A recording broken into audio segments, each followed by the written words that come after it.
Over the last century, the beauty industry has spent an incalculable amount of money to create the standard of what beauty is.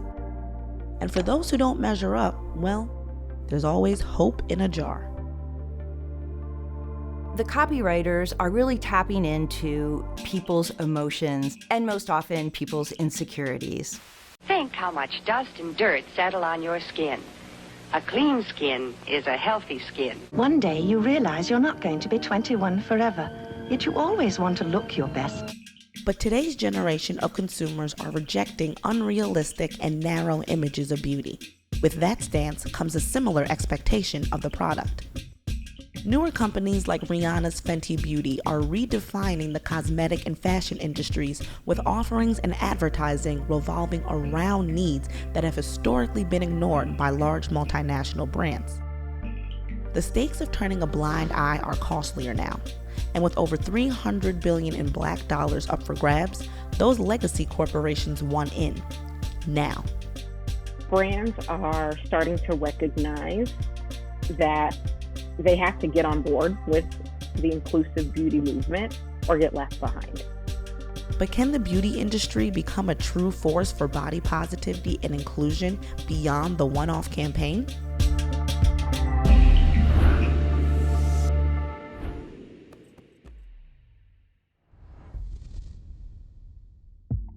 There are a handful of large multinational cosmetic companies in the world, many of which have dominated the industry over the past century.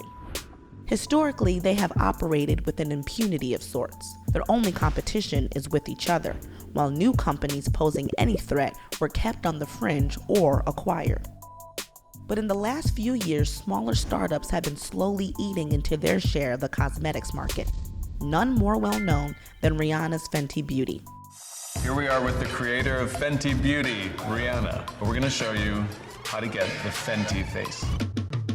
I think that we can't underestimate the impact that Fenty had on the industry. So Fenty is a brand that was founded by Rihanna, Robin Fenty, a musician with a huge platform, but also a very strong connection with the Black community and especially the younger generation. My students, my undergraduate students, love Fenty, they love Rihanna, they all want to write their research paper on Rihanna and the business that she's built. Launched in September of 2017, Fenty reportedly made $100 million in sales in just 40 days. Today, estimates put the Fenty brand at around $4 billion. When Fenty came out, it was a game changer, I think, in the cosmetics industry in so many ways. People were very excited that she was making something for us, and we felt like, of course, this Black woman's gonna make something that works for many of us, and she did. Fenty Beauty's success is rooted in products that are made for the most underrepresented groups and showcasing them through ads that reflect their lives. Fenty isn't the first brand to create products that cater to women of color, but it came at a time when consumers' expectations of beauty were changing. Fenty didn't just meet overlooked needs, it sent a message to those century-old companies in doing so. Either adapt with the times or watch customers go elsewhere.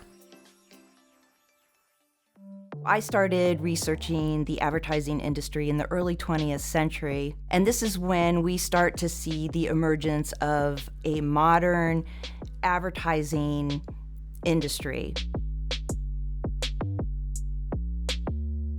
Another shift that we see happening in the early 20th century that is so important to this story of advertising is a shift from reason why advertising copy that is tapping into people's insecurities. One campaign that I can think of is ad copy that says, "Will your husband love you in 20 years?"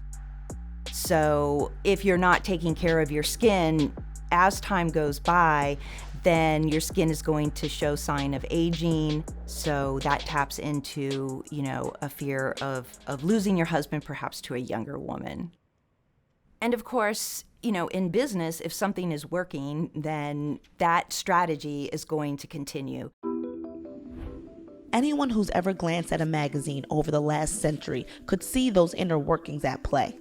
that kind of psychological appeal would only continue. And by the age of Photoshop, not only was the image of beauty fairly narrow, it was at times impossible. We see a continuation of the emotional appeal up until maybe 2004, when Dove introduced its Real Beauty campaign and really got a lot of attention for a different kind of appeal to women. Become part of Dove's largest living ad campaign. For real women, by real women. Just like you. And me. And me. And me. The Real Beauty campaign was one of the first ones, I think, to put a little more politics into this variety of representation. And I think it was a version of body positivity in the sense of accepting a wider variety of bodies, not just super thin, white, feminine bodies, particularly in terms of cosmetic advertising, which tends to focus on women. But at the same time, it's a company. So they're trying to sell something, they're trying to sell an idea. That idea of Real Beauty did well for Dove and parent company Unilever.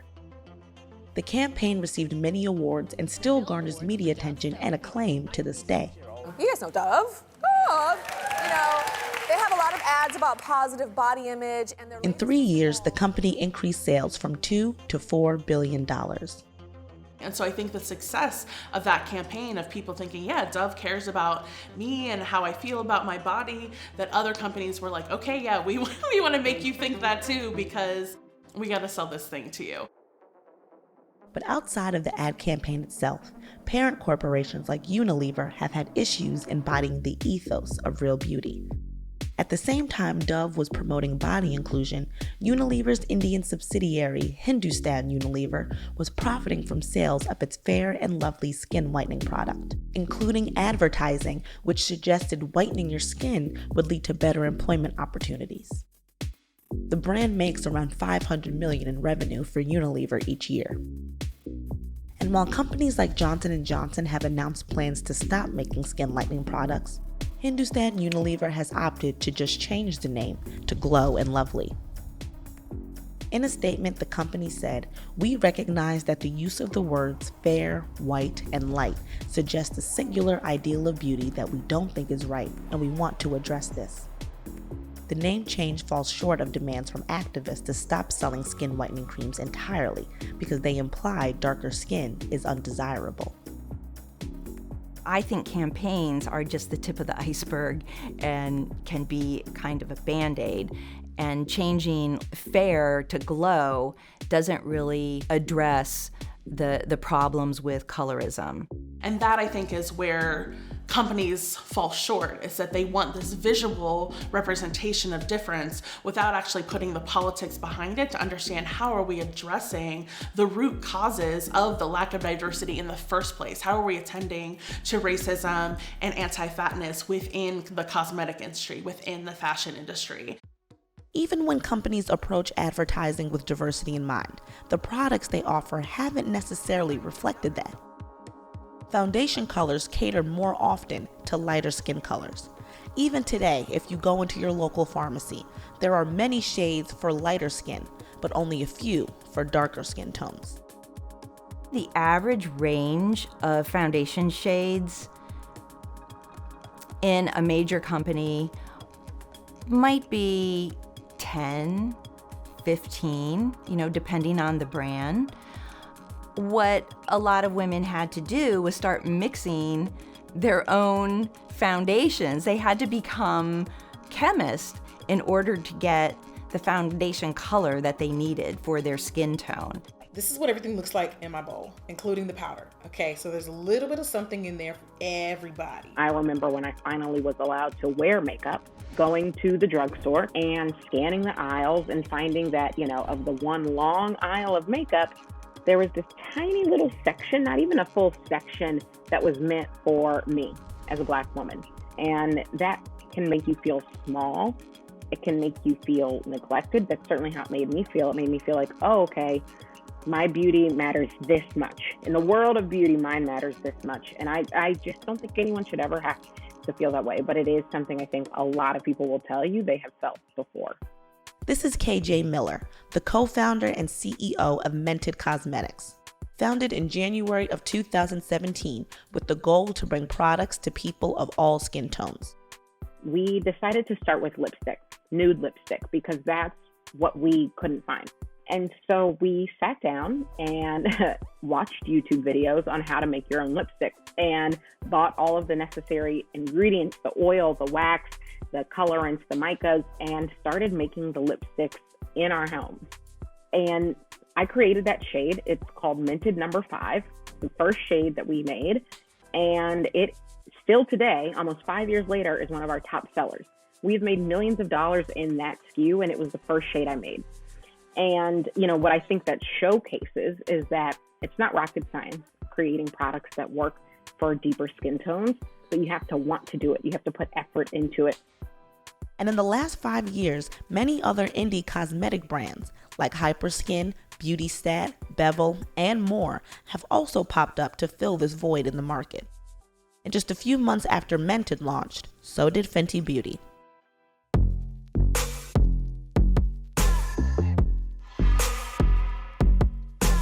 Fenty started out with 40 shades. Now Fenty has 50 shades of foundation. They're really addressing the needs of a wide range of consumers. Look at that. My vibe for summer is more is more.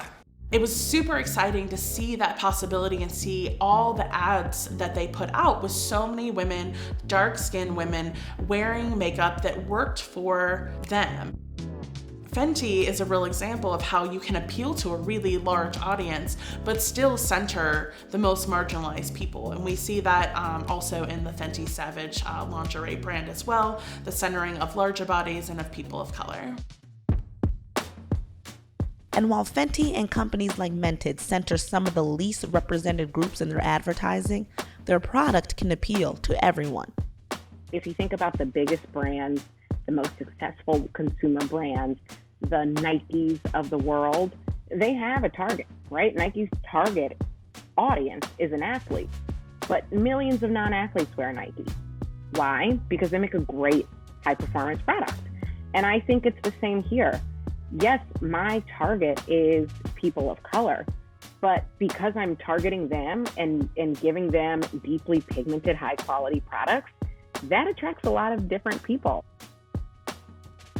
I would say quite a few of the larger beauty companies then jumped on the bandwagon after Fenty. I mean, that's part of the Fenty effect, that companies were following Fenty's lead.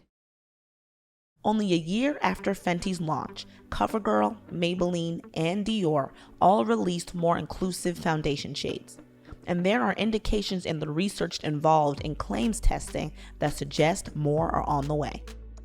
So historically, a lot of these claims tests have only looked at white skin. And now we're seeing more and more companies ask for testing that looks at a wider range of skin tones. It appears that relatively recently, there's been a backlog in testing because so many more companies are asking for tests that consider a much wider range of skin tones. Even though large companies are recently pivoting to create products to compete in this space or acquire successful startups, maintaining that authenticity in both the product and advertising will be key. Consumers nowadays, especially the younger generation of consumers, they're very savvy. So I think that unless a message is authentic, unless it feels authentic to the consumer is not going to waste his or her time with that particular brand. Ultimately, I support consumers having more choice, but I do think consumers are going to continue to themselves, where do I want to spend my money? Is it with a brand that has since launch been focusing on me and celebrating me and telling me that I matter? Or is it with a brand that had the last 50 years to tell me I matter, but sort of got on board in 2019? And it's going to be a consumer's choice. For brands who had a hand in helping to narrow down the image of beauty, expanding it now means that they must also look at themselves. Part of the thing that I think needs to change is that it can't just be we put 2 Black people in an ad and we've got 4 skin tones now for you, but it also means that we're gonna hire more people of color, we're gonna hire more queer folks, so that from the start, we've got people who are providing their perspectives, connected to their communities, and bringing that knowledge in at every level that is incorporated throughout, and not just about tokenism in order to create sales, but actually transforming a company. On the next episode of Business of Beauty, lighter skin has long been associated with power and privilege, and the beauty industry has been profiting, selling skin lightening creams and soaps which are popular around the world. But now, some people are going even further. The patients look forward to have a much fairer or a whiter skin, and they could go to any length to achieve that.